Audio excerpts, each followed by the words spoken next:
Ninja Gaiden has always been a series I've admired from a distance, knowing a decent amount about the series via osmosis, but I've never actually completed any of them. So now I thought it would be fun to review the 3 modern iterations of the series as I play through them, starting with Ninja Gaiden Black for the Xbox original. The evil, dark dragon blade. A legendary sword, said to have been carved out of the bones of a black dragon. It brought plague and death to the world during the age of ancient myth. It has been sealed by those of the dragon lineage since the dawn of history because of its incredible capacity for evil, made possible by the souls of the vanquished black dragons that dwell within it. It is said that if the blade seal were to be broken, it would gather the hatred and evil of mankind and confer it upon the one who wields it, transforming him into the devil incarnate. However, not even those of the dragon lineage who protect it know the true extent of its power.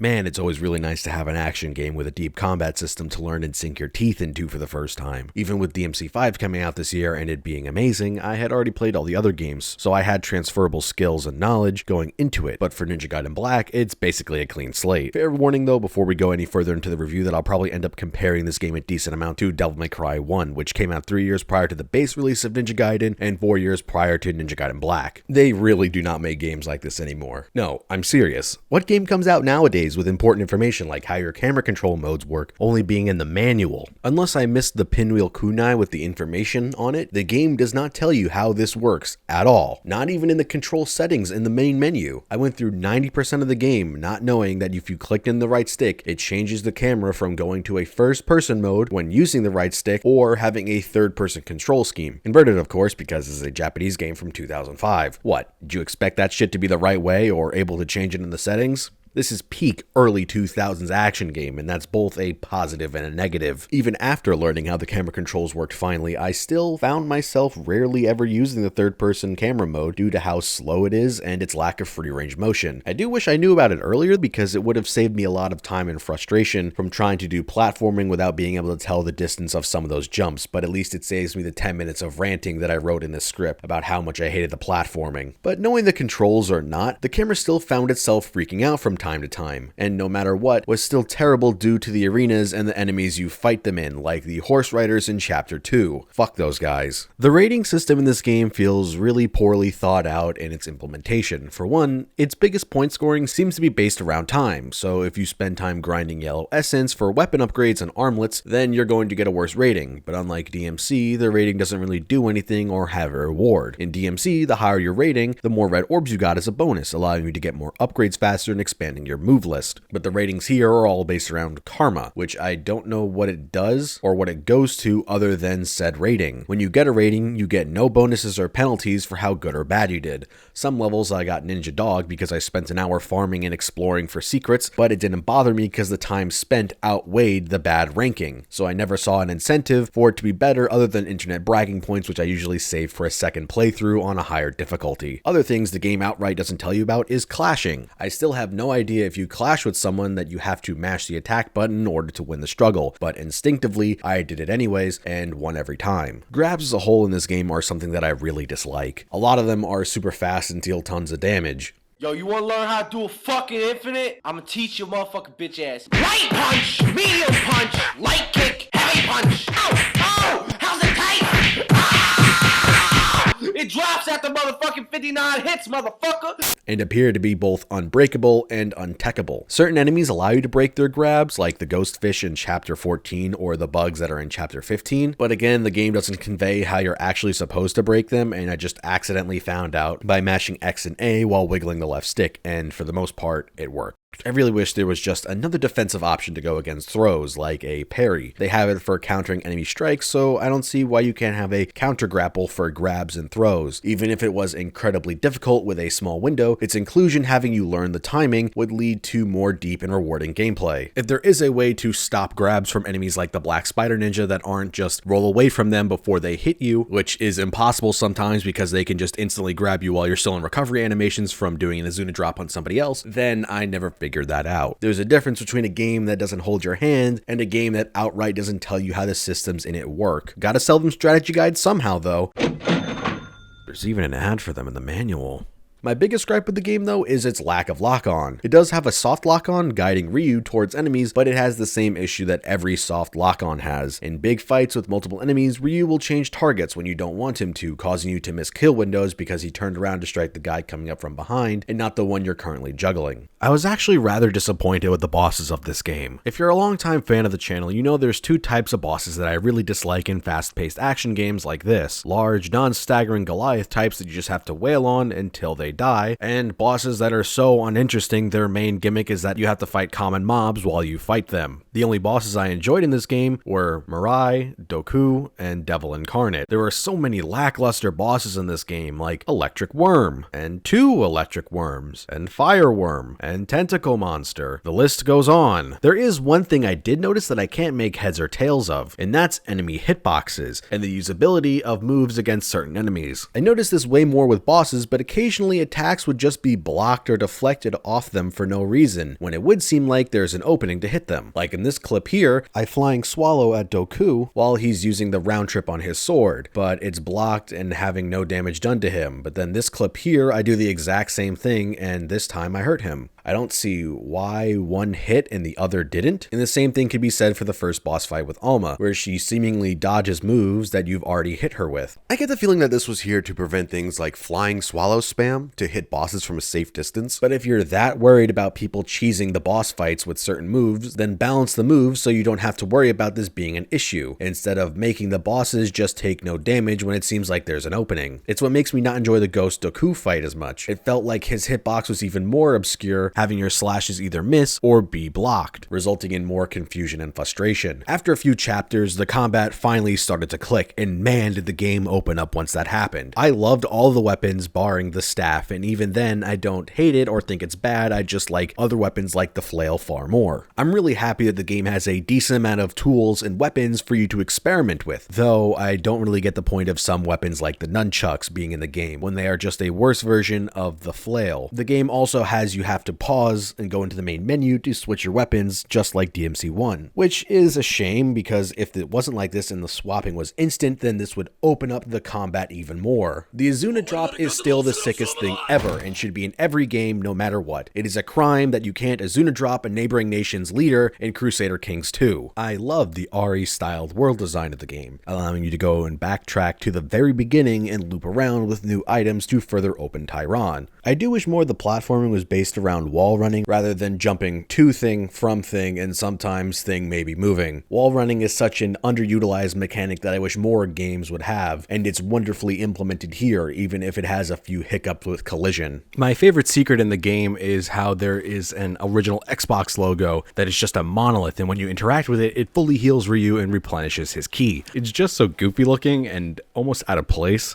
I wish more games had Easter eggs like this again. How the game shows progression paths and hidden areas is cool, if not a little too obscure at first with the cryptic messages Ayane gives you. Hidden paths have these blue outlines around them on walls or railings that show you that they're interactable, like the blue pipes after you get the message or the blue lining on the wood planks that lead to the Xbox monolith. Doku is the coolest thing about this game and is by far the best enemy design. A lot of the fiends look really goofy and almost seem out of place, like the dragon fiends that look like a Hasbro toy that would be in a clearance aisle at Walmart, which, don't get me wrong, they have their own charm to them because of it, but Doku just has this aura about him that when you look at him and his blue flames coming out of the open face mask, it just makes you want to know everything about this character. I also really like Ryu as a character, even if you could argue he basically has none in this game. He's the inverse of Dante, that he's so serious and played straight. When other characters talk to him like Rachel or Gamov, it's like they're talking to an alien who doesn't understand human interaction, leading to some unintentionally funny moments. I've never talked to anyone about the characters of Ninja Gaiden, but do people hold Rachel in the same reverence as Lady or for Trish? If they do, then why? She shows up and swings her hammer once, which is neat, but for the rest of the game, she just jobs super hard. She talks smack to you and then gets eaten, which you then have to save her, fails to kill her sister, loses to Doku, gets captured by Doku's ghost, is almost sacrificed requiring her sister to save her, and then she just kind of stares at you at the end of the game like, Ryu, while he stares at her chest for about 30 seconds. Then they interact like two pieces of paper blown together by the wind, and we're expected to believe that they have some sort of chemistry or camaraderie between them. Then he turns into a bird and fucks off. There's no reason for me to get attached to this character at all. I hope in the later games that there's more to her to make me actually like her, but I suspect there won't be.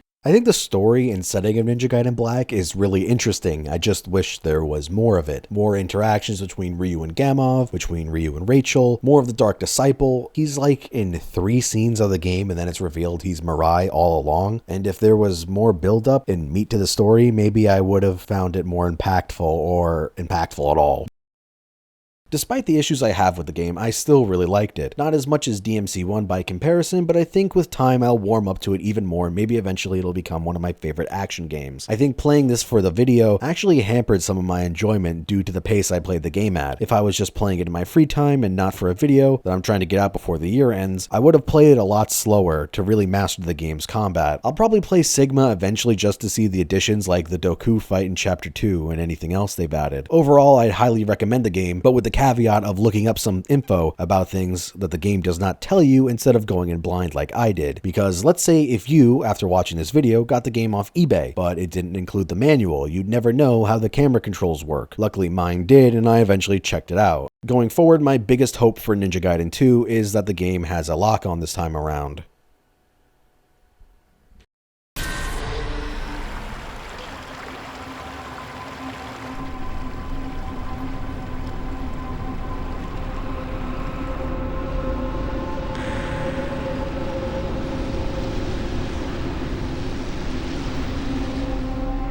I honestly don't know what to make of this game. It's kind of a lopsided mess of 1 step forward, 2 steps backwards. There are things I really like about this game, but there's also a bunch of shit I wonder why did they even keep this in.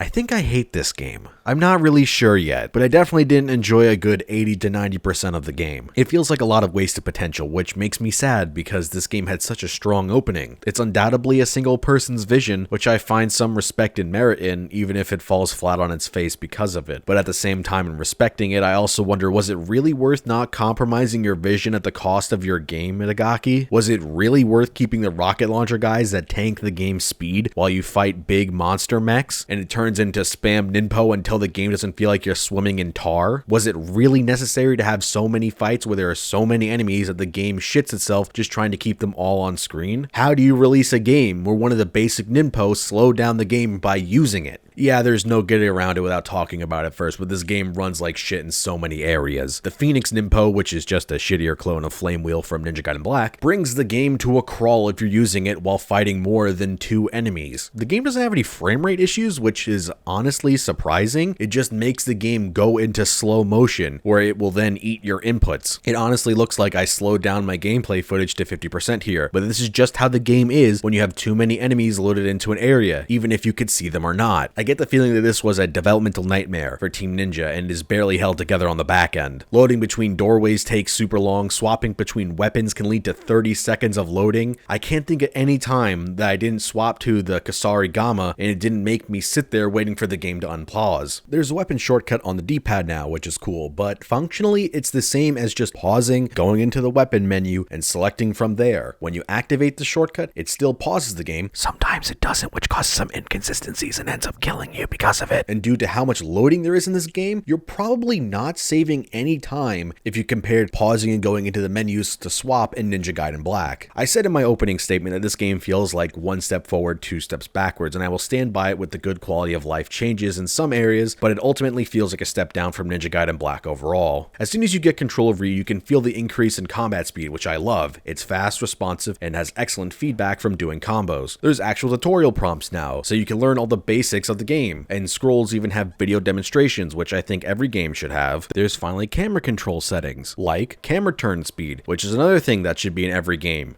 but isn't. The camera isn't inverted anymore unless you want it to, but looking up and down still rubber bands the camera position back to behind Ryu as soon as you let go of the left stick, which is incredibly annoying. Attack and interact are now on different buttons, thankfully, so you don't have to have the same issue as Ninja Gaiden Black, where you would accidentally leave a room because you're hitting attack while fighting near a door. Every weapon is fun to use and have at least a few unique combo paths to mess around with, even if they serve the same purpose and somewhat blend together in the decision-making tree in your mind. The game is way gorier now, with the new dismemberment system allowing you to cut off legs and arms of enemies, and in doing so will change their tactics. Cutting off legs will result in enemies throwing shurikens at you while the rest of their body lays haplessly on the floor as they bleed out. If you get too close to them, they will grab your legs and suicide bomb you in a hope to finish their mission in killing the Dragon Ninja. It is a very interesting addition to the gameplay, but its inclusion plays a major role in the game's overall design shift from Ninja Gaiden Black. All the aspects of the game's design changes work together to complement each other, and just by playing, you can see how one balances and props up the other, but just because they work together in tandem doesn't mean they make for a fun and enjoyable experience. Due to dismemberment, the game feels a lot easier, leaving enemies as non-threats with no arms or legs, or outright killing them instantly with cutting their heads off. So to compensate for that, the game has way more enemies per fight, so many in some cases that it's at the cost of game performance. The game's difficulty philosophy is more equals harder, which is something that I hate in pretty much every instance I could think of. Instead of increasing the complexity of enemies you fight, the game would much rather have you fight 20 of the same dude at once. More enemies, more projectiles, more explosions, more things to keep track of, more, because you're juggling 3 things at once. That means it's harder, right? It definitely doesn't mean that the game would be way more of a breeze if there was less enemies, because the enemies have no depth to them, and so to compensate for that, you have to fight 20 at a time. For a lot of my playthrough, there was this ever-present thought in the back of my mind. This is what a Musou game would be if it had fun combat. It's incredibly hard to understand and explain this feeling without having hands-on experience with the game yourself. I've brought it up a few times in other videos, but I do think difficulty in games just sucks. Video games have not figured out a way to have difficulty that doesn't result in just binary changes. More enemies to fight, bigger damage values, larger health bars, and less rewards. There's undoubtedly some games out there that have a unique twist on difficulties that I'm unaware of, and people will most definitely let me know. But if you were to compare some fights between Ninja Gaiden Black and Ninja Gaiden 2, the direction shift is incredibly apparent. For this example, let's compare the Black Spider Ninjas from Ninja Gaiden Black on normal to Ninja Gaiden 2 on normal. Barring one fight at the end of Chapter 5, you're going to be fighting 3 Black Spider Ninjas at a time. At the beginning of the game, when you still haven't mastered the controls yet in the combat system,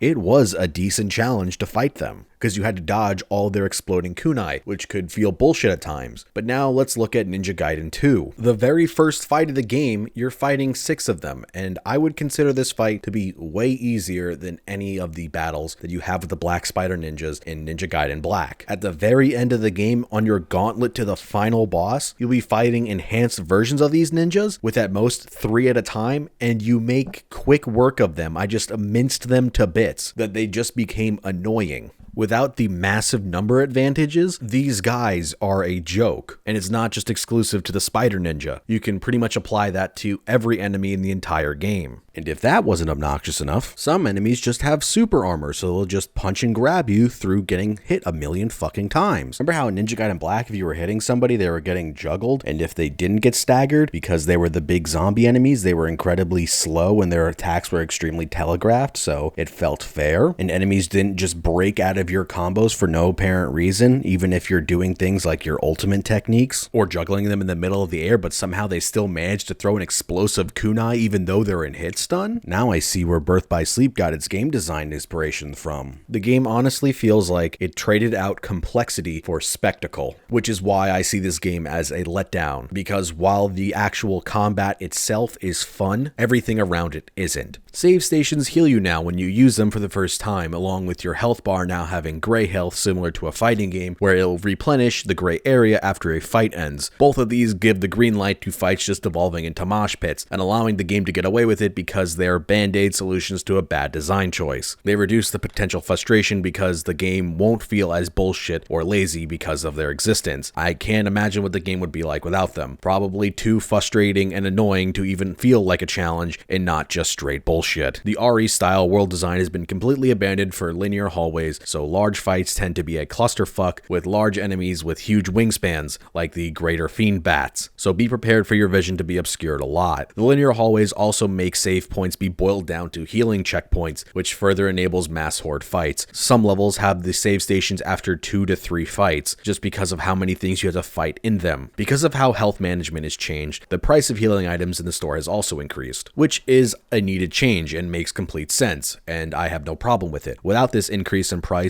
you could just theoretically drip feed yourself health, which is something that does happen in the Sigma version of this game because weapon upgrades don't have costs in it. They're just given to you after certain progression points in the game, leaving all of the yellow essence for items because there's no armlets now. And since armlets are gone now, the only way to increase your yellow essence gain is by killing enemies with your ultimate techniques, which are way more cinematic now. They look really cool at first and are super striking, and I enjoyed them, but as you level up your weapons to level 3, fully charged attacks tend to have you sitting there watching what is essentially a cutscene for what feels like 20 seconds. It's the same issue that attraction commands and team attacks have in Kingdom Hearts 3. The lack of lock-on is still an issue in this game, but now it's actually even worse because you have finisher moves to perform on limb-missing enemies, which sometimes you will do instead of continuing to combo the guy you're currently hitting so you can execute someone who is already dead, because some combo paths share the same input.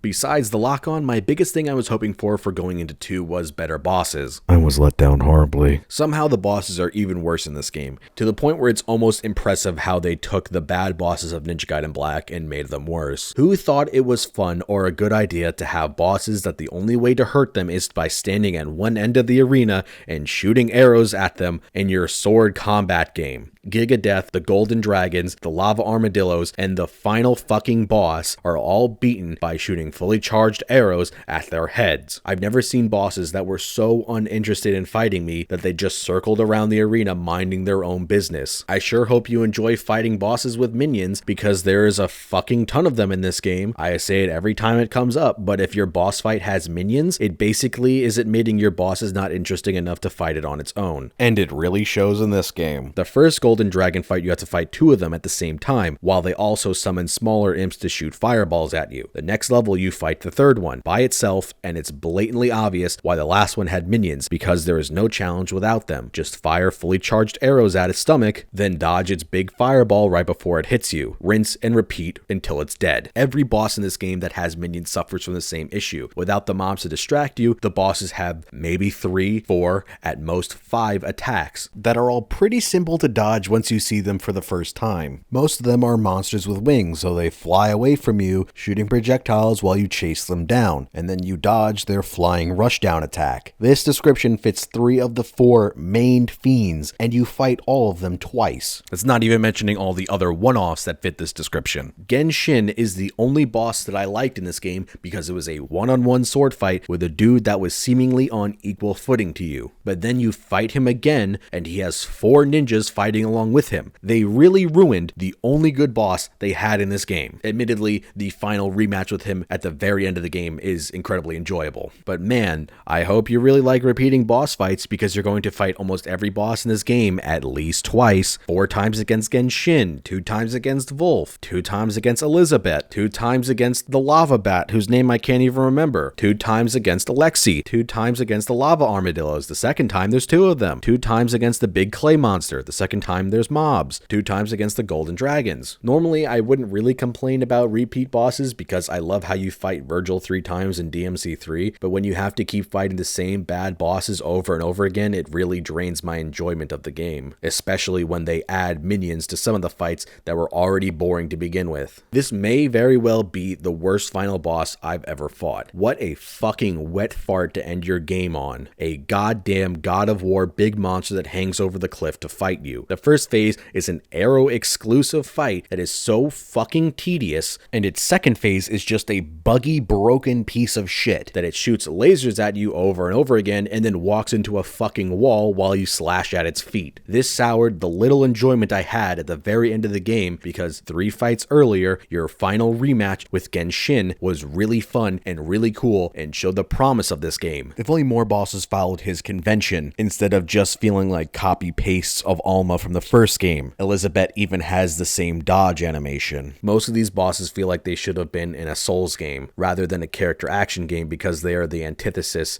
of character action combat. The story is still at the same level as Ninja Gaiden Black and DMC1 in 2008. Ayane's in the game for like 30 seconds. Sonya is completely interchangeable with Rachel, and there would be zero difference no matter which one the game had. They pretty much do the same thing of going to the place that the bad guys are at after Ryu advises them not to, and then they get captured by one of the generals. In fact, now that I think about it, a ton of the story is the same outline as the first game, with names and slight detail changes. Both games have a greater fiend general that's a sword guy steal the MacGuffin from the dragon lineage to awaken a big evil thing. Both only have one interesting greater fiend, and the rest are really forgettable. Both have you at the end of the game go back to the Hayabusa village to get the dragon eye to make the true dragon blade. Both have you get MacGuffins from the fiend generals to use at the very end of the game to confront the final bosses back to back. Both have you fight the rival swordsman and take his sword for yourself. The end of Ninja Gaiden 2 is just blacks, but instead of having you climb a tower, you're going through hallways. The end shot is basically the same thing of Ryu and the female lead looking at the sun on top of a mountain, but this time he holds hands with Sonya because the wiki says she's apparently Ryu's romantic interest, but I couldn't tell you for the life of me why. Sasuke and Sakura had more back and forth dialogue than them.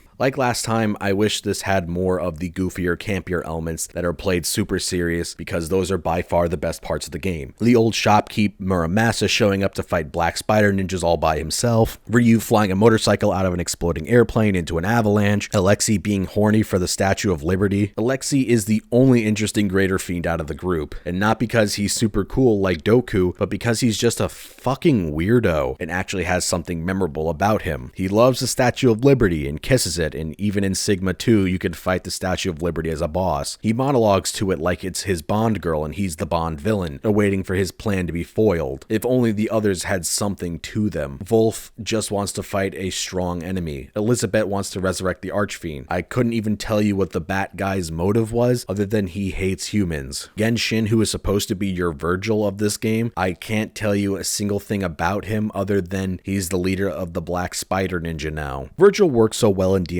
because you had tons of scenes from his perspective with Arkham. Imagine if Virgil was exactly the same as he was in DMC3, but the only scenes you actually saw of him in the entire game was only when he was interacting face to face with Dante. Sure, he would be more memorable than Genshin still, but he would be infinitely weaker than what we actually have. That's pretty much the same issue with Genshin. His final little speech to you as he's dying, where he accepts the fact that the Black Spider clan is going to go down with him, and he doesn't regret the things that he did to himself and other people just so he could try to keep his clan alive. That stuff was really cool. If only there was more of it. You see him in maybe 2 scenes with the bad guys, but he doesn't actually say anything. He just stands there with his arms folded and grimaces while they talk about resurrecting the Archfiend. I do know based on reading the wiki that there's a lot of plot points added in Sigma 2, which is a version that I didn't play, like the fact that Gamov and Genshin were brothers, which I wish was information that we learned in this game, but even with all the story added into Sigma 2, a lot of it is relegated to journals rather than actual cutscenes. When I started this game and Ryu seemed to talk more in Chapter 1 than he did in the entirety of Ninja Gaiden Black, I had my hopes up that we were finally going to get a more fleshed out story, but I guess it wasn't meant to be.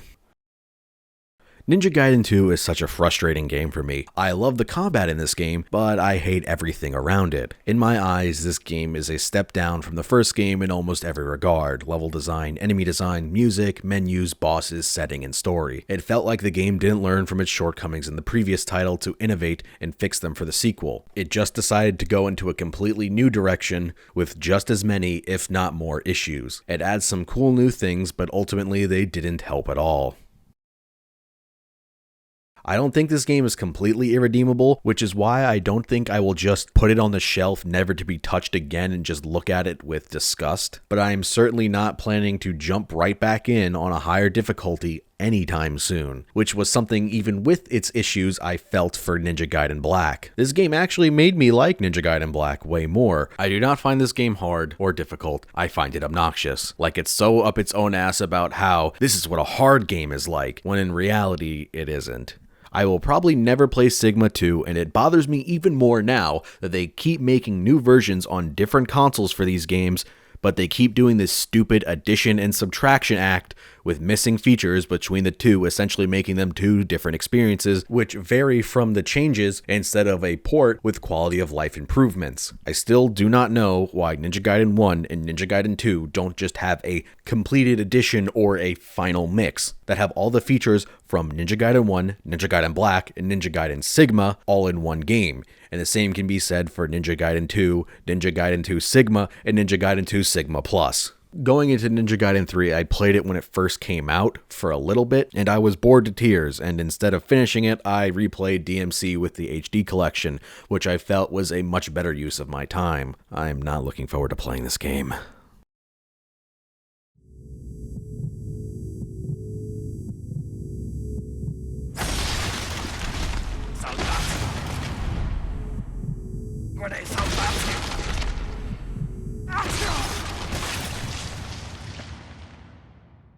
I just finished the game, and all I can think of is, what a piece of shit. This game is so fucking bad and incompetently made, it's fascinating. This is the first modern title that doesn't have Itagaki at the helm after he left Tecmo Koei and sued them for an unpaid completion bonus he was promised for releasing Dead or Alive 4, and his absence really shows. For as whack as Ninja Gaiden Black could be at times, and for especially how whack Ninja Gaiden 2 is, at least those games had fun and redeeming aspects to them.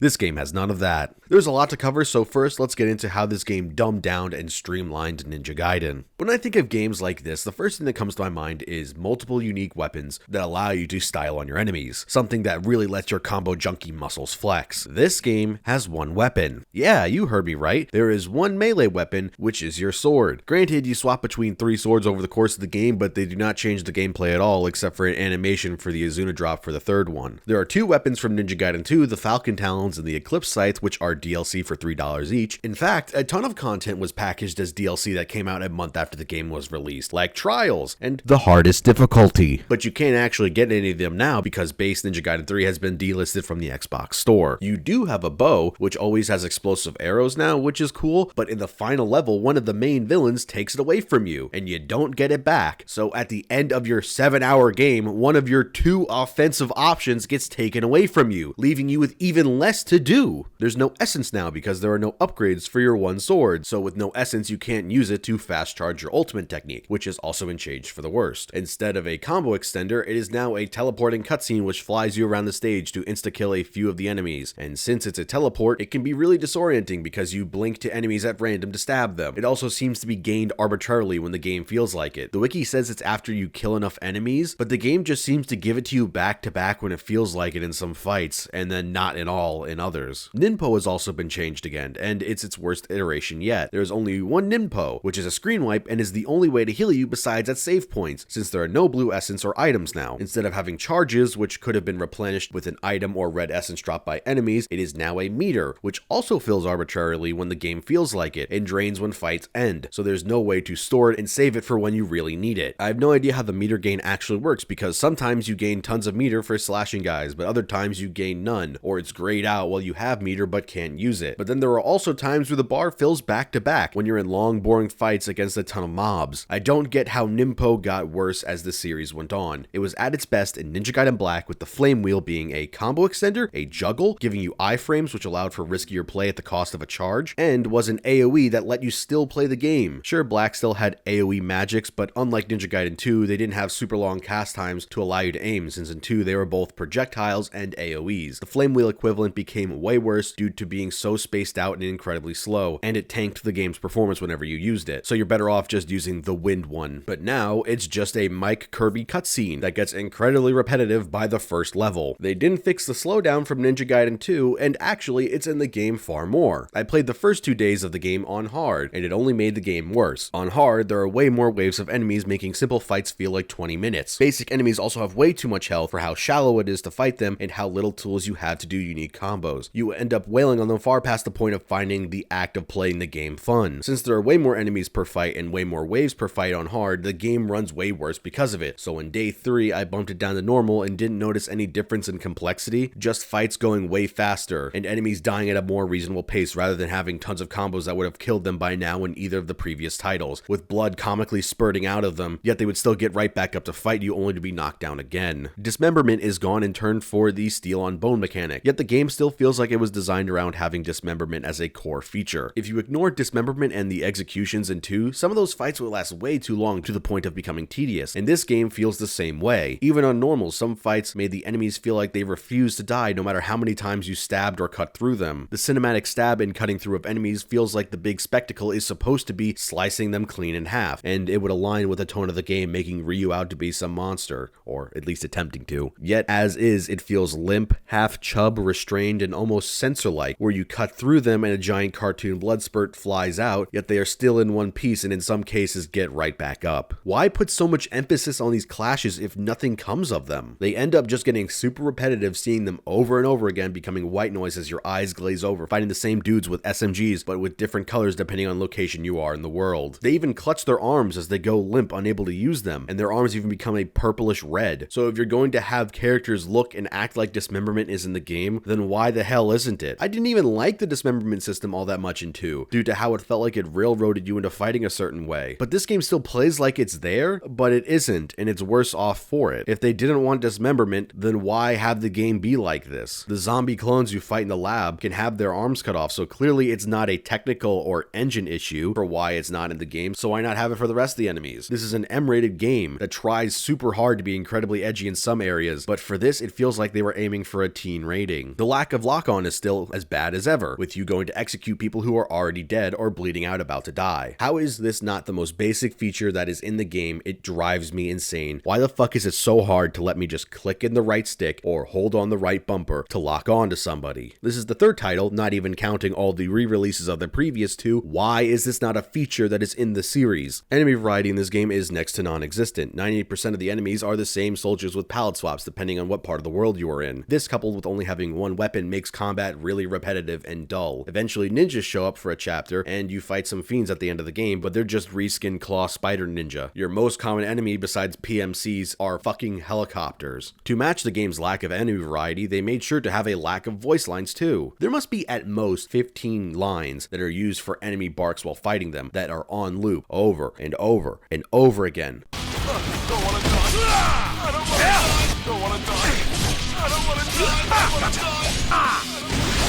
I feel like by 2012 it should have been obvious to not have enemies just shout the same lines while you're fighting them over and over, because that would get super annoying to the player, especially when your game has so little variety. But it's even worse when this game is a globe-trotting adventure taking you to London, Tokyo, South America, Antarctica, and the Middle East, and they only have a few lines for each accent and didn't re-record the same lines for enemies in different locations. So you'll be fighting in the Middle East with enemies with an accent there, then they'll suddenly have an American accent saying they don't want to die. You're finished! I don't want to die. I don't want to die. While on the topic of audio, the game's mixing is fucking horrendous. Sound effects and combat barks take priority over dialogue way too much. Targets are the close-in weapon systems. There's one on the forward deck. Destroy them, then we'll launch a bombardment. There was one case where I killed one of the main antagonists middle of his monologue, which was awkwardly cut off with his dying last words, then to only hear his monologue continue in the background while the cutscene is playing, despite him being already dead. We worked on the features of society. Annihilated. Disdain. What is right or wrong? I don't think I heard a single track of this game due to the terrible mixing, and I find music is probably the second most important aspect to land in these games right after the combat, way more than any other genre. Great music can really add to the scale of your fights and help hype you up to fight the bad guys and kick their ass. Let's compare a scene where you fight a big thing and jump into the air to slice them in half in this game and in Metal Gear Rising, which came out a few months later in 2013.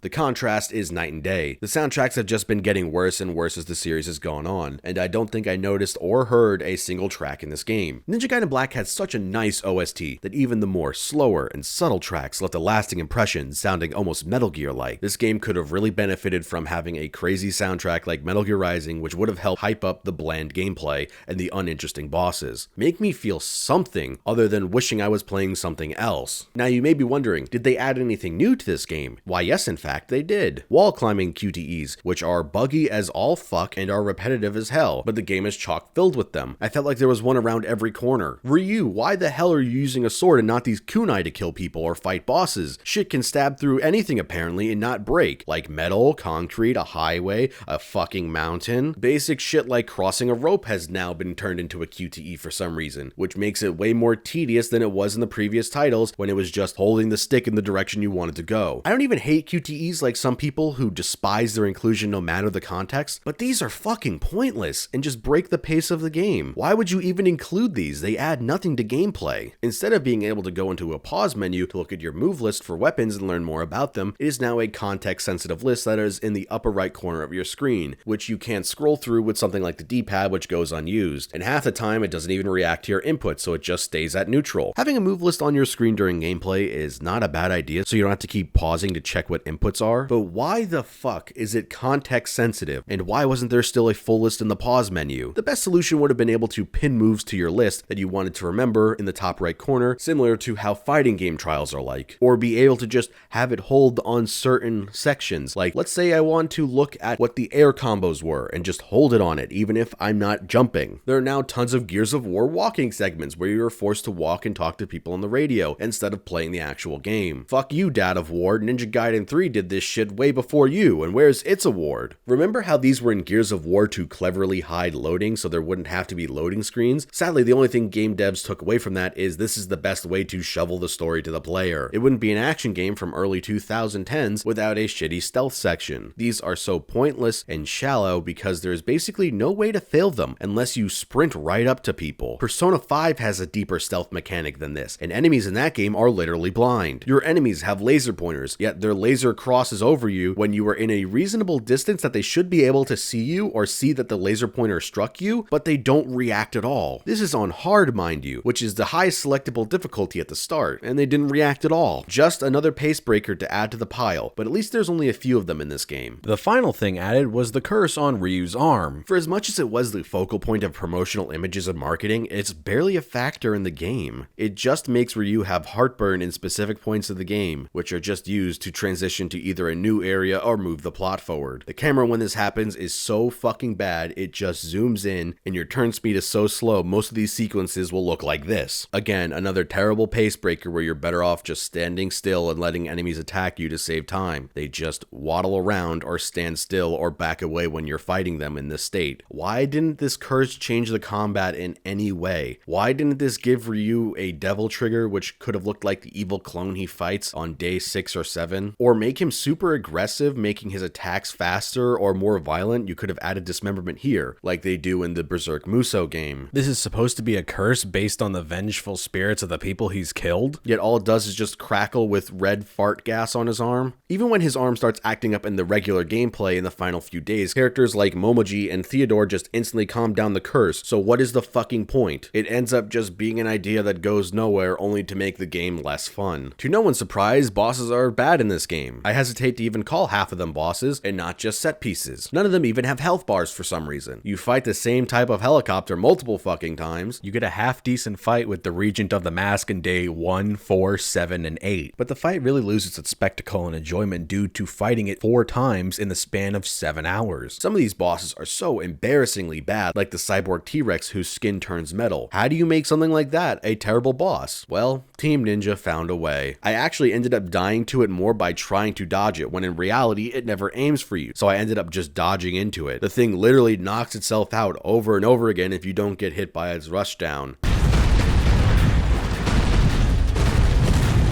This is just embarrassing. A lot of the arenas you fight bosses in are actually a lot smaller than they appear to be, like the boss on top of the aircraft carrier. You cannot go past these runway lights and are stuck in this small strip of the ship, but the boss is more than capable of driving all over it, making it annoying to dodge because you think you have way more room than you actually do, only to dash into an invisible wall and get killed. The evil clone you fight is also underwhelming and is kind of insulting. It gets to use the DLC weapons and swap to them instantly, along with a Nimpo, which is only in the multiplayer. Oh yeah, this game has multiplayer. I can't play it. I don't have Xbox Live, and this game is dead, and most likely the servers are down. But watching some gameplay on YouTube made it look cool. I wouldn't mind if it was a 4v4 of 8 Dantes trying to style on each other, and it just boiling down into a massive clusterfuck. Hey Capcom, I hope you're listening. The final boss, again, is another shitty giant standing in front of a ledge God of War boss fight that all you have to do is dodge its hands as it slams into the platform and then you slash at it, rinse and repeat until it dies. There's really nothing to add that I didn't already say in the last section, but I just don't see the appeal of these types of bosses. You aren't Shadow of the Colossus, where the boss is a puzzle on how to climb it to get to its weak points. These types of bosses are the same fucking cookie cutter thing every single time, and I'm glad that it seems like action games are moving away from them in recent years. Please, for the love of God, Kamiya, do not put something like this in Bayonetta 3. The lack of bosses is also corresponded to the lack of the game's levels. As the series has gone on, the campaigns have gotten shorter and shorter. In Ninja Gaiden Black, there were 16 missions, which also had a decent amount of meat to it because of the Resident Evil level design. Ninja Gaiden 2 has 14 missions, but it's way more linear, so there was no backtracking or puzzle solving, just going forward through your hallways. This game has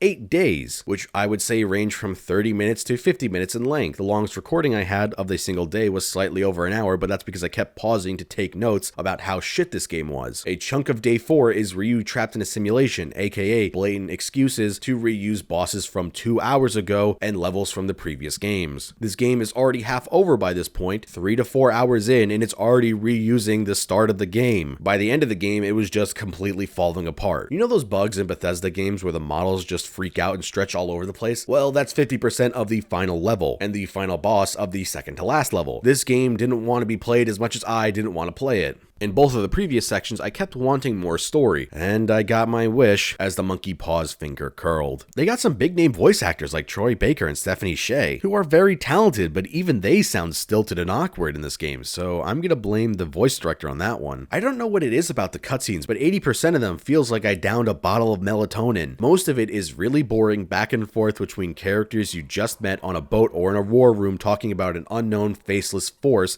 or villains. Call me a picky asshole, but I seriously cannot get invested in another cookie cutter story of Ryu saving the world with a new female partner that is supposed to be a romantic interest despite barely knowing each other, having next to no chemistry between the two of them, and only meeting a few days earlier for the third fucking time. It must be his eyes that does these women in, because it certainly isn't his personality. This game went in the wrong direction with the story. While it's played serious, it's rarely over the top goofy shit like Ryu jumping from one jet to another jet for no reason when he still has the fucking magic of turning into a bird from the first game, which never comes back up again, but I can't help but think about it every time he needs to travel and do something incredibly specific like this. Instead of the fun over the top stuff, it is another bland end of the world story with tons of science jargon, evil cults that want to restart the world, really bland and predictable double crosses by characters with terrible reasoning for wanting to create a new world, and worst of all, a super forced child character that is by the end of the game the crux of the main story. At least they are mute for 90% of it. Some stuff just happens because they need it to, so later things can happen, like Ryu going to get the blade of the Archfiend back from Genshin's grave, which I still don't know why he actually did it. I may have missed something because I was falling asleep at one point of the game, but there seems to be no reason for Ryu to go get the sword when he already had Hayate's on loan, but he needs to have the sword so later Genshin's ghost can come to him in a vision as he's dying and give him power so he can save Kana at the end of the day. But unless I missed something, there is no reason that Ryu should know or think that he would need this sword over the one he already had. This game is also ungodly edgy, trying so hard to seem violent and badass that it just comes off pathetic and embarrassing. Like at the start where you're forced to cut a guy in half for no reason as he begs for his life just so they can have the super forced Ryu as a monster plot later. The tone of this game is all over the place and it just really can't decide what it wants to be. At times it makes Ryu out to be an uncaring asshole, and then at other times it wants him to feel like he's morally struggling with the actions he's committed, but then at other times characters are like, you're a good person, Ryu, and the game even ends on him being told he isn't a murderer, which I'm just getting mixed messages here. Sure, you saved a kid and you were nice to them, and you got a scene in the middle of the game where you went through the Hayabusa village and got to see everybody tell you how cool you were, but there are multiple times where the game forces you to needlessly kill people who have already given up to you, but you also get to let a scientist go who is working for the terrorist group who cursed you and is trying to end the world, and you talk to him in an elevator about his kid? What about the guy at the start of the game who was also talking about his kid? You had no problem slicing him in half there, or at least acting like it, because this game doesn't actually have dismemberment. I guess it didn't really matter because obviously this guy was killed as soon as you walk out of the elevator, that he was now going home to his family. Of course, the game holds these actions of killing people over you despite it forcing you to do it when you could realistically just walk right past them. Grr, you were a murdering monster despite us forcing you to do this, because if you didn't, the story wouldn't work at all. Ryu's also such a flip-flopping hypocrite in the level where you meet the scientist. One of the main bad guys destroys the bridge you were fighting their men on in an attempt to kill you with them, and Ryu goes, "How cruel. What about all the people who surrendered to you, Ryu?" This isn't morally gray storytelling where you don't know what to think of Ryu. It's just bad writing. I honestly don't even know what they're going for or what the moral of the story is. It's okay to murder people because they are bad even when they give up and have no way of fighting you and were there just for money, but it's also not okay to kill the bad guy when they're related to people who like you, but everything is okay in the end because no one gives a fuck, and at the end of the story you are completely absolved of your guilt for no reason because you magically saved a kid despite the story up until then telling you that you were going to have to kill her. I don't understand how this game has such a terrible story. After finishing this game, it's no wonder this series is dead. Yes, they did release an updated version for the Wii U a year later, but again, it was on the Wii U, and then eventually on the Xbox and the PS3, so I thought it would be unfair if I just reviewed base Ninja Gaiden 3 and didn't talk about Razor's Edge, but I reviewed Ninja Gaiden Black, because technically Ninja Gaiden Black is the same thing as Razor's Edge. But before I could cover this game, we need a little context. After everyone rightfully said that this game was a big pile of shit, 9 months later, Team Ninja released an updated version called Razor's Edge as an exclusive Wii U launch title. Then, 5 months later after that, it came out on consoles people actually owned, like the Xbox and the PS3. This game is comparable to DMC Definitive Edition, where the devs took the L and actually listened to fan feedback and fixed glaring issues with the game. I'm genuinely impressed that they did this, and there are some pretty sizable improvements, but it was too little too late with it being a Wii U launch exclusive for 5 months, in the fact that the base game had already been out 9 months prior and everyone already moved on to bigger and better things, leaving this game in the trash forgotten. It seems Tecmo Koei also saw the writing on the wall, so apparently Razor's Edge for the Xbox and the PS3 were limitedly printed and still cost $40+ on eBay and Amazon. Lucky for me, I live near a mom and pop game store, so I went down and to my luck it was there, but when I got home it turned out that it was base Ninja Gaiden 3 in the box. So then I ordered the Wii U version and then went back to the store to get my money back, but it turned out that they actually had the right disc in the wrong box. So now I have 3 copies of Ninja Gaiden 3 that I don't want, and Itagaki's ghost is laughing, ha ha ha,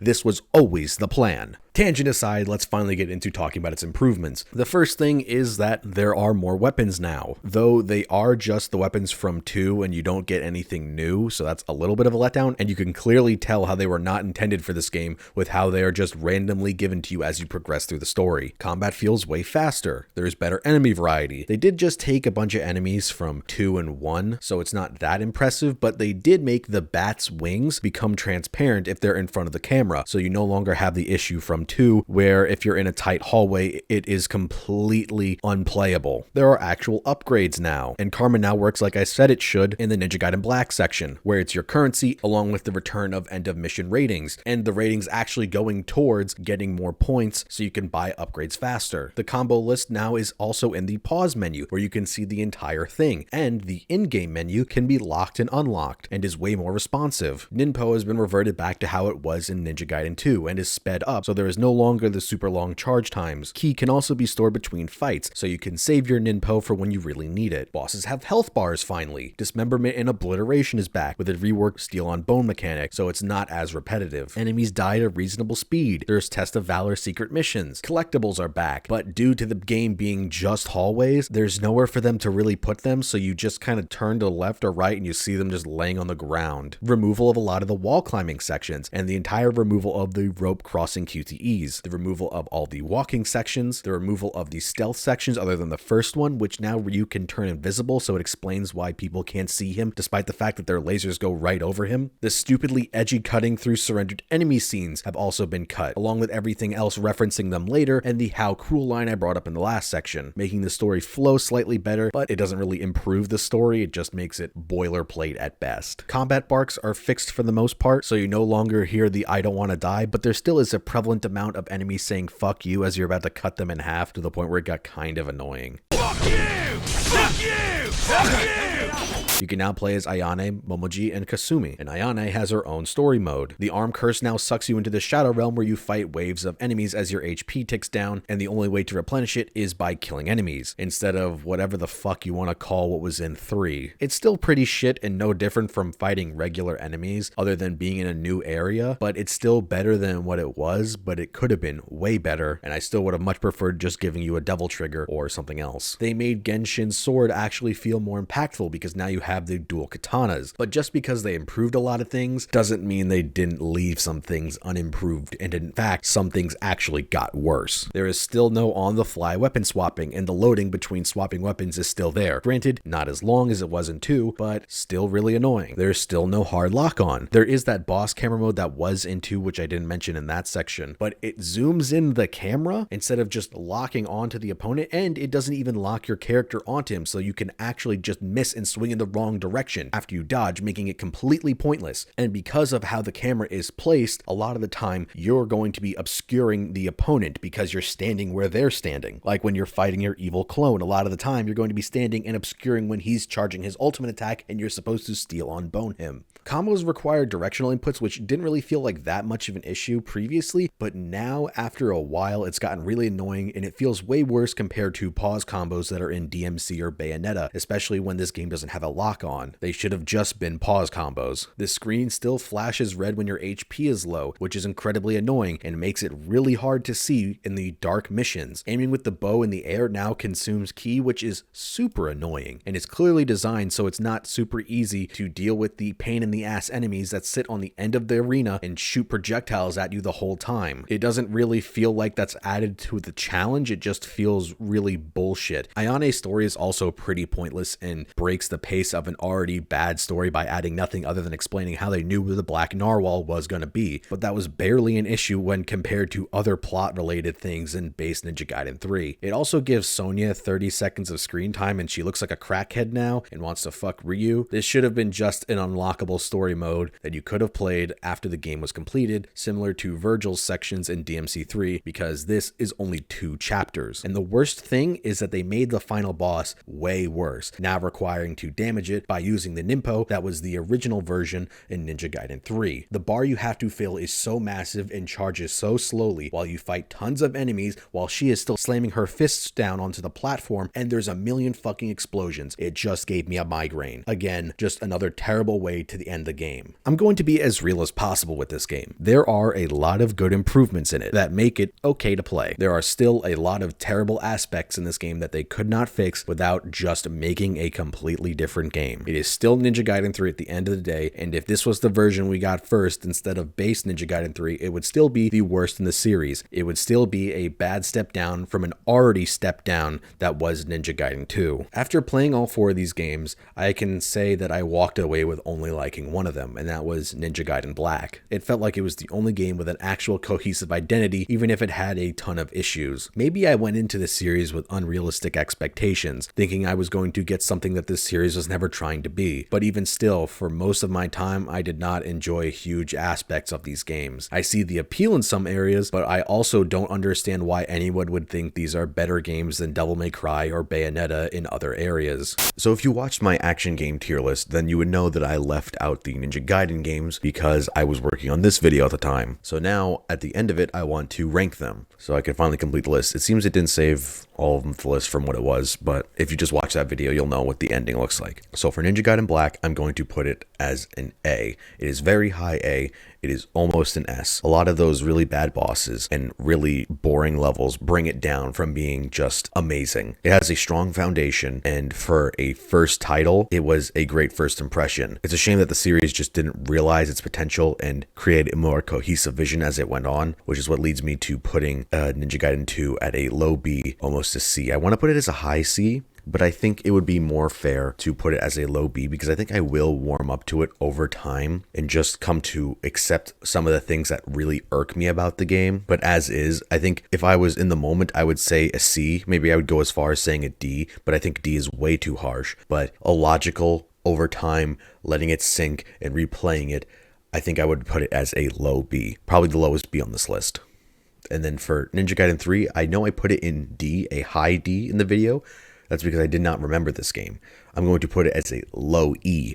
Base Ninja Gaiden 3 is a low E, almost an F down there with DMC2. It is not as bad as DMC2. It's probably almost as boring as DMC2. Ninja Gaiden 3, I think, is almost as incompetent as DMC2 is. I kind of want to put it down there, but I think I'm going to. Fuck it. Ninja Gaiden 3 is just as bad as DMC2. And Blood Razor isn't on this list, but you could just imagine if it was, I'd put it as like a middle C. It's meddling. It's either like a middle C or a high D. It fixed a lot of the issues with 3, but it still has a lot of the core problems that wouldn't be fixable without just being a different game. I know 3 technically didn't kill the series, that was Yaiba, but instead of going and making this a 2-hour video that no one was going to watch, I'm going to cover that eventually in its own separate video. I wouldn't turn my nose at seeing this series come back and finally getting a perfect sequel it deserves. Maybe someday we'll see its return in a DMC5-like fashion. It probably won't be anytime soon with Team Ninja working on the soon-to-be-released Neo 2, and I think other than the loot system and the repeating of some of the levels, that game was a better fit for what Team Ninja seemingly tried to do for these games. I do plan to eventually cover Itagaki's final game, Devil's Third. I'm not sure how soon that'll be because I'm not sure if I'm ready for another adventure on Tobunobu Itagaki's wild ride, but in the meantime, I'm going to need a palate cleanser.